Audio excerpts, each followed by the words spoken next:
Selamat siang Pak Presiden. Jika Anda adalah pemimpin Republik Indonesia yang memiliki jiwa, yang memiliki rasa empati terhadap rakyatmu, tidak akan mungkin kau biarkan peliharaanmu membuat sistem, membuat kebijakan-kebijakan yang dimana menyengsarakan rakyatmu.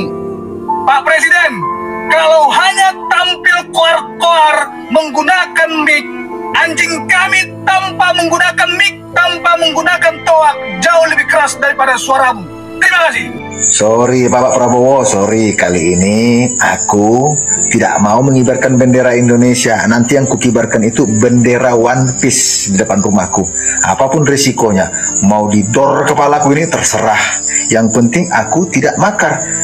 Aku berhak di tanahku tidak mengibarkan bendera ketika belum kurasakan kemerdekaan, belum dirasakan rakyat Indonesia kemerdekaan. Ya, di zaman Bapak Prabowo lah orang berani mengatakan tidak akan mengibarkan bendera 17 Agustus. Baru di zaman Bapak Prabowo lah, itu artinya terlalu bobrok di kepemimpinanmu ini baru beberapa bulan. Terlalu bobrok Bapak Prabowo, terlalu bobrok kepemimpinanmu ini, terlalu bobrok.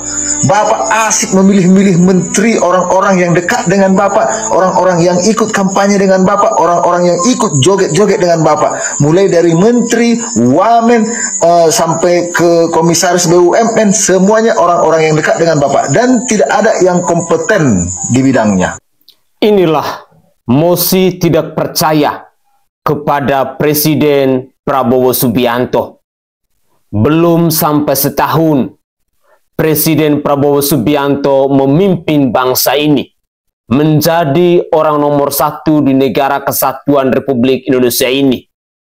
Tetapi kali ini rakyat beramai-ramai menyerukan mosi tidak percaya kepada Prabowo Subianto. Mosi tidak percaya ini hadir karena kebijakan dari Bapak Prabowo Subianto tidak berpihak kepada rakyat. Kebijakan yang selalu mengecewakan rakyat. Kebijakan hanya untuk menyenangi para penguasa, kaum elit, dan kelompoknya. Kebijakan yang selalu membawa rakyat semakin hari kian semakin susah.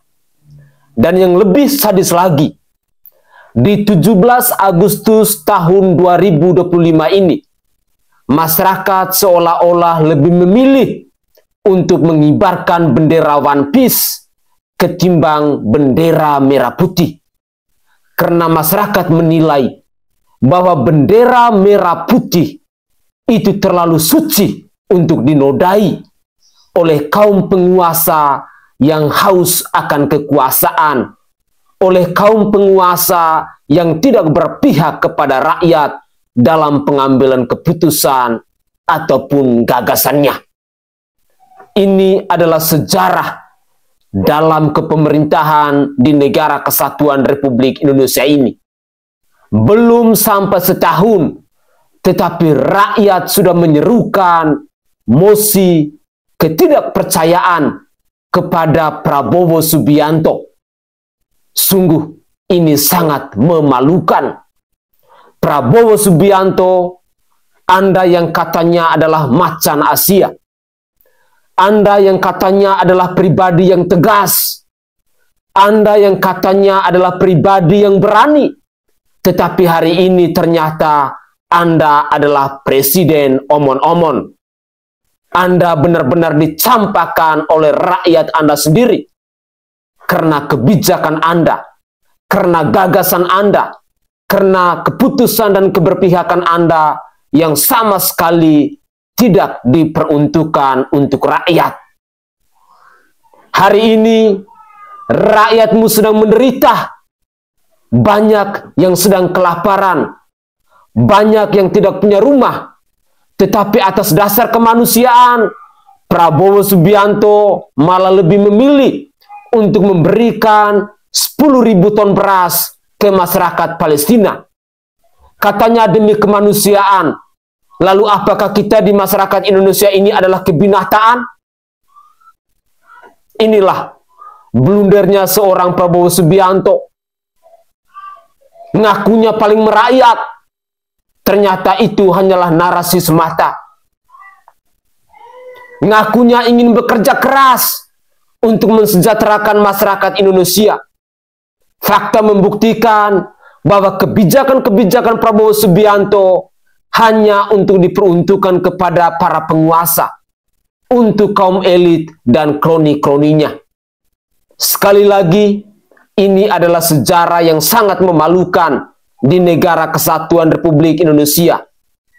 Baru beberapa bulan menjadi orang nomor satu di bangsa ini, tetapi masih tidak percaya ungkapan kekecewaan yang datang dari rakyat kian semakin menggema di negara kesatuan Republik Indonesia lewat berbagai platform media sosial yang menggaungkan masih tidak percaya kepada Bapak Prabowo Subianto ini.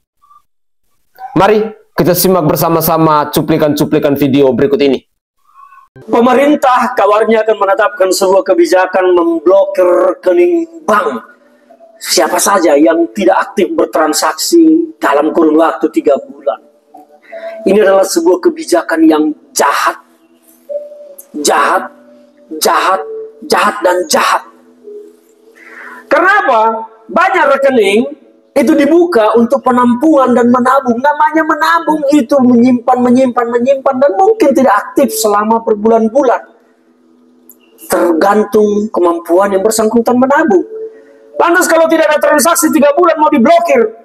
Atas dasar hukum apa memblokir? Mereka bukan pelaku kejahatan. Tidak aktif bertransaksi itu bukan kejahatan.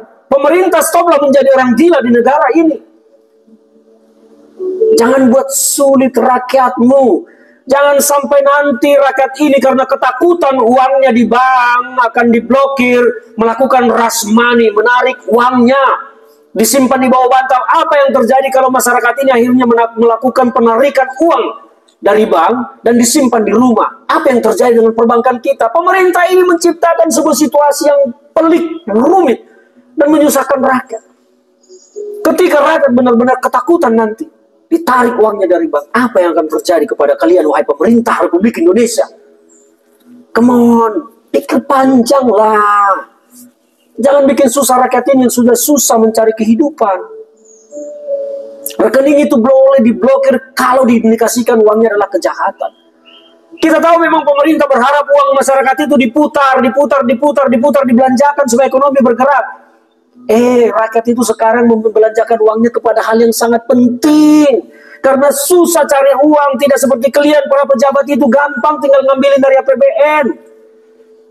Hentikan kebijakan pemblokiran rekening itu. Jangan kalian bikin rakyat ini gelisah, resah, dan akhirnya melakukan rush money. Tanah sertifikat jika 2 tahun tidak dikelola ya akan diambil alih oleh pemerintah. Salam APBN, ambil positif, bawa negatif, tonton videonya sampai habis. Astaga, kata gue ini makin lama makin kata gue ya. Ini pemerintah nih gimana sih? Gue mulai penasaran dah. Dia nih punya pikiran tuh, pikirannya ditaruh di mana sih? Hah? Ini kebijakan macam apa lagi ha? Itu tanah, ya tanah udah dibeli sama pembelinya. Terserah itu tanah mau dianggurin, mau diapein, mau ape, mau sampai ada ular, mau sampai punya ilalang-ilalang, kayak suka-suka yang punya. Itu tanah kan udah dibeli, udah dibayar, suka-suka pemiliknya dong. Terus pemerintah pikir nih, misalkan nih gue beli tanah gitu, ini habis gue beli tanah, gue ngumpulin dulu duitnya. Kalau 2 tahun belum kekumpul duitnya buat gue bangun rumah, bangun ruko, bangun apa-apa, terus gimana nih? Mau diambil juga tuh tanah gue? Pan gue udah beli, udah gue bayar. Kenapa begitu lu? Aturan dari mana itu? Itu aturan dari mana itu? Kenapa sih makin lama makin mempersulit rakyat, makin memiskinkan rakyat gitu? Kayak kenapa sih lu pemerintah tuh punya dendam apa sih sama kita, sama rakyat tuh punya permasalahan apa sih? Terus nih ya, gue punya tanah nih. Ini beneran, gue punya tanah gue di Bali. Bapak gue udah almarhum gitu ya. Itu tanah atas nama bapak gue, udah almarhum, udah gue urus nih. Udah gue urus balik nama apa segala macam, tapi belum mau gue jual tanahnya itu sebagai tanah warisan. Mau diambil juga? Hah? Itu tanah dibeli sama bapak gua tuh bakal buat gua warisan loh. Terus kayak orang-orang gitu yang biasanya tinggal di pedesaan tapi anaknya ngerantau ke kota, biasanya tuh anaknya suka beliin duitnya tuh beli tanah apa segala macam buat di desanya segala macam. Itu mau diambil juga kalau nggak dikelola 2 tahun. Bagaimana sih? Gua nggak ngerti, pola pikirnya serius. Jadi menurut berita yang gua baca, ketika kita punya tanah dan diterlantarkan selama 2 tahun dalam artian tidak memiliki aktivitas pembangunan, tidak memiliki aktivitas bagaimana mestinya sejak sertifikat itu diterbitkan, itu berpotensi untuk diambil alih negara karena dimasukkan dalam kategori tanah terlantar. Memang akan melalui beberapa proses gitu ya. Salah satunya itu akan ada surat pemberitahuan dan segala macamnya itulah. Tapi gue baca juga nih ada pengecualian. Jadi pengecualiannya itu untuk SHM atau sertifikat hak milik. Di SHM itu tidak memiliki waktu waktu ya dan dapat diwariskan. Tapi tetap harus dimanfaatkan sesuai dengan fungsinya untuk menghindari kategori terlantar tersebut. Dan pemilik tanah SHM itu tetap memiliki hak untuk menggunakan asetnya supaya tidak diklaim oleh negara dan tidak diklaim terlantar. Hal yang bisa dilakukan apa? Melakukan pembangunan, memanfaatkan tanah untuk kegiatan ekonomi atau kegiatan lain yang menunjukkan fungsi kegunaan tanah tersebut. Permasalahannya yang tadi gue bilang di awal, tidak semua orang baru beli tanah terus tiba-tiba 2 tahun mereka udah punya uangnya untuk membangun. Menurut gue ini peraturan-peraturan ini yang tanah mau diambil negara apalah itu segala macam kayaknya harus dikaji ulang deh. Karena mau gimana pun ini tetap nggak masuk di logika gue gitu loh. Kenapa jangkanya 2 tahun gitu, kayak kenapa harus begitu? Balik lagi itu tanah udah dibeli, udah SHM, udah apa segala macam gitu ya. Terserah mau dipakai buat apa atau memang mau diterlantarkan oleh si pembelinya, ya nggak masalah juga gitu loh. Kayak kalau memang nih orang tua beliin warisan tanah untuk anaknya gitu ya, terus orang tuanya udah meninggal, terus anaknya belum mau menjual aset tanah tersebut selama 30 tahun, 40 tahun karena mau diwarisin lagi ke cucu cicitnya,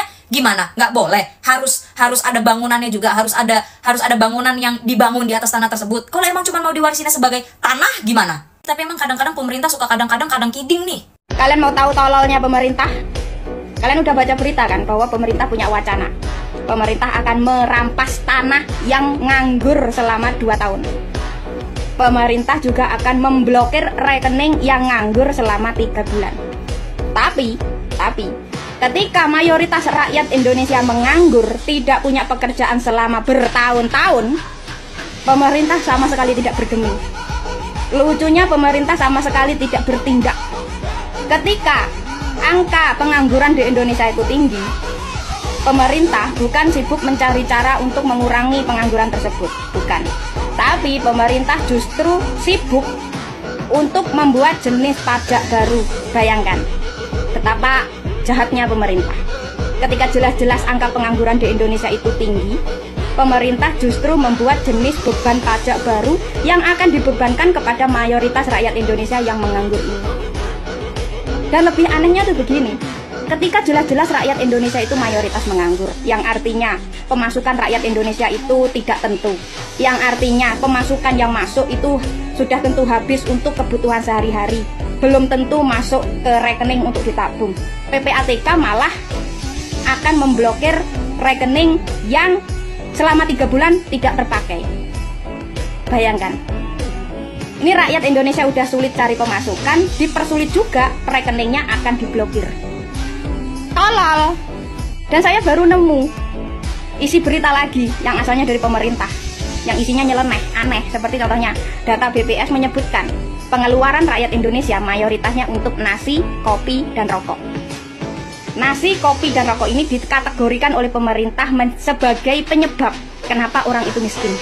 Coba bayangkan, ketika jelas-jelas angka pengangguran tinggi, dapat pemasukan minim, pemasukan itu dipakai untuk beli kopi dan untuk kebutuhan perut, malah dikategorikan sebagai penyebab orang itu miskin. Coba bayangkan betapa tololnya pemerintah. Jadi nggak heran kalau kenapa tahun ini banyak supir truk yang tidak mengibarkan bendera merah putih di atas truk mereka. Karena udah jelas pemerintah kita tahun ini tololnya kuadrat. Salve. Assalamualaikum warahmatullahi wabarakatuh. Salam Om Swastiastu, Namo Buddhaya, salam kebajikan dan salam sejahtera untuk kita semua. Mungkin ada benarnya bahwa pemerintah di era kepemimpinan Bapak Prabowo Subianto dan Gibran Rakabuming Raka ini benar-benar tolol. Sekali lagi, benar-benar tolol. Semua kebijakannya benar-benar tidak masuk di akal. Apapun alibi mereka, apapun alasan mereka, segala keputusan yang mereka lakukan hanya mau menyengsarakan rakyat. Tidak heran bila pada akhirnya ada mosi rasa tidak percaya dari masyarakat kepada pemerintahan Bapak Prabowo Subianto yang baru menjabat kurang lebih 6 bulan ini. Wahai Prabowo Subianto, di mana kira-kira rasa empatimu? Di mana kira-kira hati nuranimu? Malu Pak, ketika Anda adalah seorang pemimpin, Anda adalah seorang presiden, Anda adalah orang nomor 1 di negara kesatuan Republik Indonesia ini, tetapi pada akhirnya Anda dikecam oleh rakyat Anda atas kebijakan-kebijakan yang blunder, atas kebijakan-kebijakan yang bobrok, atas kebijakan-kebijakan yang tolol. Benar-benar ini adalah sejarah baru di negara kesatuan Republik Indonesia, bahwa baru terjadi pertama kalinya ada seorang presiden yang dihujat, yang dikecam oleh rakyatnya sendiri. Benar-benar tidak berbobot, benar-benar tidak berkualitas. Inilah contoh-contoh pemimpin yang akan membawa bangsa ini menuju kehancuran. Poin yang kedua, dalam menanggapi kebijakan pemerintah tentang pemblokiran akun bank, saya ingin memberikan saran, ayo semua warga masyarakat, mari kita tarik semua uang kita, taruh saja di rumah kita masing-masing. Itu jauh lebih terhormat, jauh lebih mulia daripada kita sakit hati dengan kebijakan-kebijakan pemerintah yang tolol, dengan kebijakan-kebijakan pemerintah yang bobrok, yang tidak memikirkan tentang rakyat. Dan untuk periode berikutnya, nama Prabowo Subianto memang harus benar-benar disingkirkan. Prabowo memang tidak pantas untuk menjadi seorang pemimpin. Karena pemimpin harusnya bijaksana, pemimpin harusnya melayani rakyatnya dengan baik, pemimpin harusnya bisa menjadi hamba dari rakyatnya, tetapi berbeda dengan Prabowo Subianto, dengan pemerintahnya, dengan para menterinya, dan semua stakeholder di kepemerintahan Bapak Prabowo Subianto ini. Sekali lagi, benar-benar kecewa dengan Prabowo Subianto ini. Saya tidak tahu apa yang akan terjadi ke depan. Di 17 Agustus tahun 2025 ini saja, rakyat sudah menggaungkan, tidak mau menaikkan lagi, atau tidak mau mengibarkan lagi bendera merah putih. Mereka lebih memilih untuk mengibarkan bendera One Piece. Ini adalah mosi kekecewaan dari rakyat kepada pemerintah hari ini. Ungkapan kekecewaan yang sangat luar biasa. Dan ini baru terjadi dalam sejarah di negara kesatuan Republik Indonesia.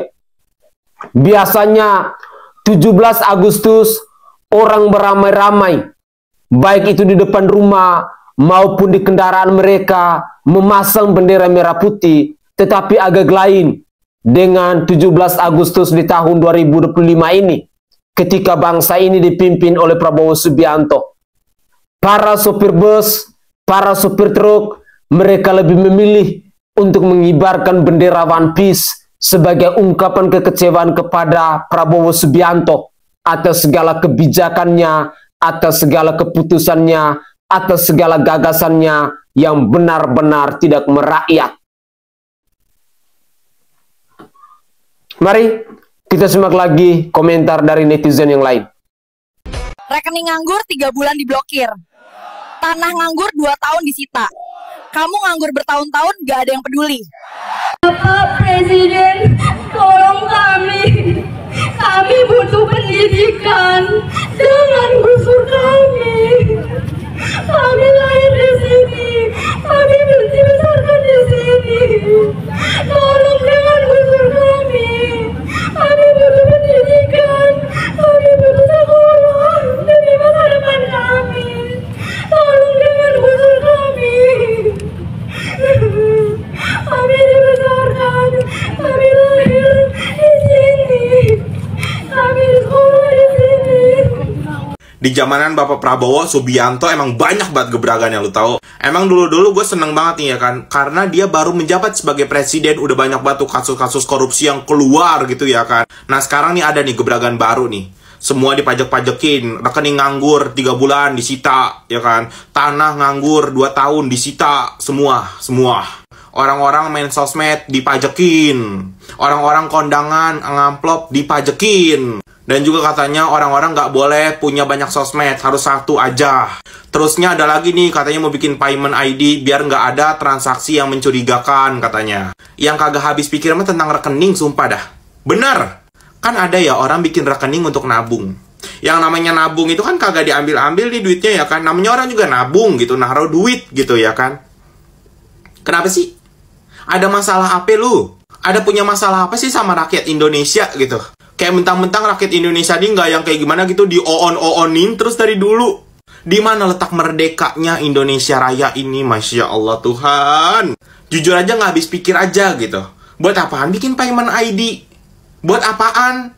Mau dilihat transaksi orang biar apa segala macem, nggak ada yang mencurigakan apa segala macem. Lah kalau misalnya itu error, ya kan error. Terus kalau misalnya kita nih ngirim kemana terus tiba-tiba itu tuh transaksi yang mencurigakan, terus nanti itu tiba-tiba diblokir gitu.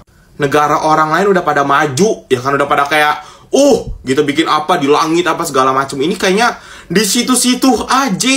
Kata gue, ngapain sih pemerintahan mikirin orang-orang di sosmed? Ngapain? No pak, lihat pak, di depan GI no ya kan ada banyak no anak bayi yang dijadiin buat pengemis no ya kan. Anak-anak segede saya pak, anak-anak segede saya megang-megang bayi buat apa? Buat jadi pengemis, lo tau? Kenapa kagak mikirin yang itu sih? Kenapa harus mikirin orang-orang di sosmed? Harus dipajakin apa segala macem? Negara ini kurang kaya apa sih? Segala macam dipajekin, gue mah heran. Gue milih Bapak Prabowo dari dulu ya kan. Dari tahun dia masih kampanye apa segala macam, gue udah ngebela-belain mulu tau. Di sosmed gue ngoceh-ngoceh mulu, ngebela-belain Bapak Prabowo sampai nyindir-nyindir Pak Anies lah, Pak Ganjar apa segala macam gitu ya kan. Tapi mana hasilnya begini? Di mana letak janji itu Bapak yang katanya ngomong saya rela mati demi rakyat? Woi, antek-antek asing. Mana? Kagak ada. Malahan rakyat yang dirugiin loh. Rakyat yang udah kayak gimana masih aja diinjek, kata gua. Kata gua, kenapa sih? Apa sih punya masalah apa gitu? Gua mah heran. Indonesia gelap. Sorry. Indonesia gelap. Indonesia gelap. Sorry ya. Gua baru kali ini ya ada seorang pemimpin yang dengan bangganya sepertinya mengejek dan mengolok-olok rakyatnya ini yang telah memilih beliau, memberikan kekuasaan kepadanya untuk menjadi pemimpin di republik ini.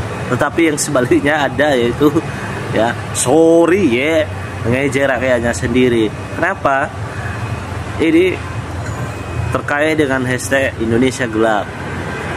Ya gimana Indonesia nggak gelap pak? Rakyatmu menjerit, kesulitan untuk memenuhi kebutuhan ekonominya. Awalnya Bapak waktu kampanye menjanjikan yang namanya membuka lapangan pekerjaan. Tetapi yang terjadinya malah maraknya PHK pak. Nah, apakah Indonesia tidak boleh bersuara Indonesia gelap? Lalu muncul hashtag kabur aja dulu. Ya. Wajar dong, harusnya pemerintah menjembatani ketika dia tahu situasi diri negerinya sendiri, kesulitan mencari pekerjaan rakyatnya, dia memberikan fasilitas supaya rakyatnya bisa berkarir di luar negeri, bukan malah diejek. Kabur aja dulu. Emang lu pikir enak di luar negeri sana? Ya ampun pak, toh juga mereka para TKI di luar negeri itu stop pajak itu, ya devisanya untuk negara juga besar, ya kan? Ini Bapak malah sebaliknya mengejek mereka dan mengolok-olok rakyatmu yang telah memilih Bapak, memberikan jabatan kepada Bapak sebagai presiden. Ya. Heran gua. Wajar kalau rakyatmu ngomong seperti itu karena mereka paham keadaan yang seperti ini, kesulitan orang di Indonesia mencari pekerjaan. Bapak memunculkan program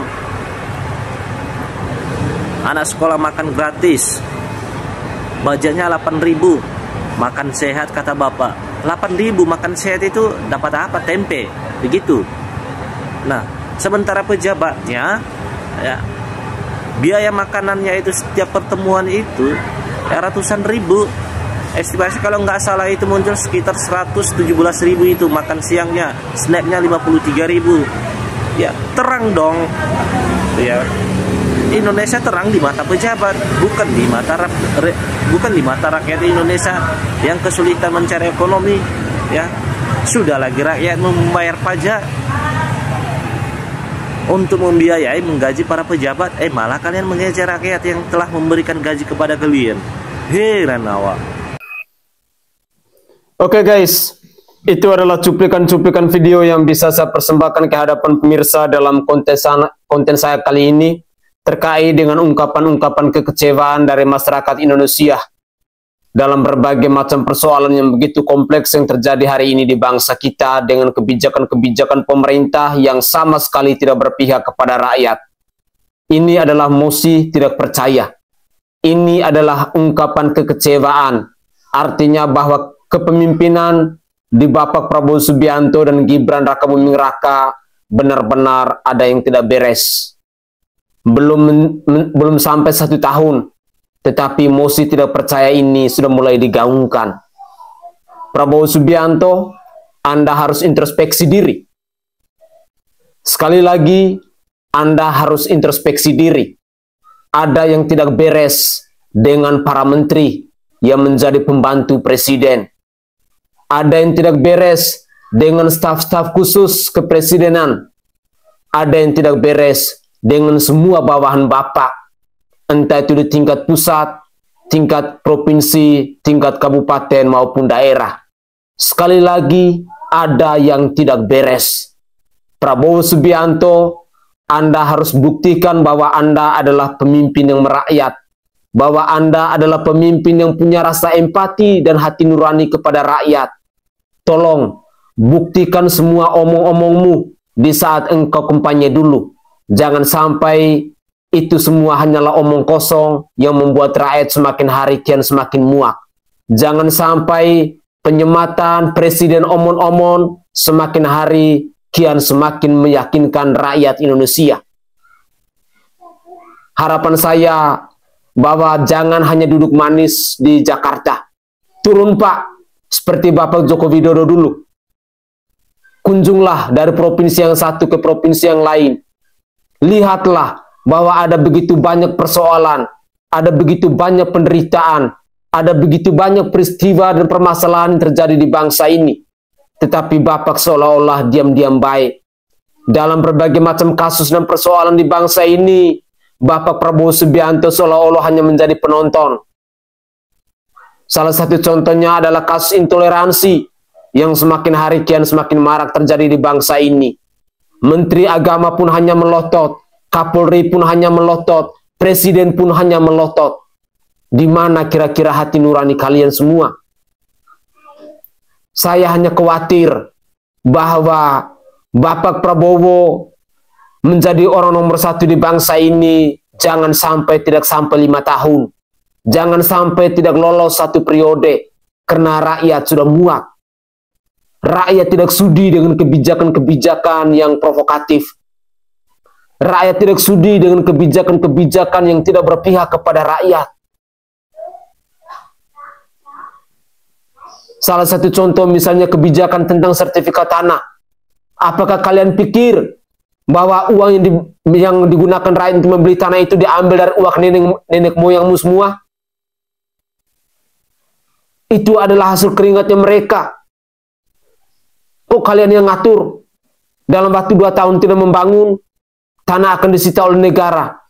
Kata-katamu benar-benar seenak jidat dan semanis udalnya kalian para pengambil keputusan. Apakah kalian ingin bahwa di suatu hari nanti rakyat yang akan memenggal kepala kalian dan menancapkan di tanah-tanah itu? Saya pikir rakyat tidak akan terima dengan kebijakan-kebijakan yang benar-benar tidak pro terhadap rakyat. Apakah kalian ingin bank-bank yang ada di Indonesia ini pada akhirnya dibakar oleh rakyat? Misalnya ada pemblokiran tentang akun-akun rekening mereka. Sekali lagi, rakyat punya batas kesabaran. Jangan sampai kesabaran itu habis, semua bank di bangsa ini dibakar, dan kalian akan berhadapan dengan rakyat. Tolonglah buat sebuah kebijakan yang bisa berpihak kepada rakyat. Jangan kebijakan yang semanis udel dan seenak jidatnya kalian. Jangan membuat rakyat marah. Saya Sainai dari Provinsi Nusa Tenggara Timur. Saatnya kita yang rakyat jelata harus berani untuk bersuara.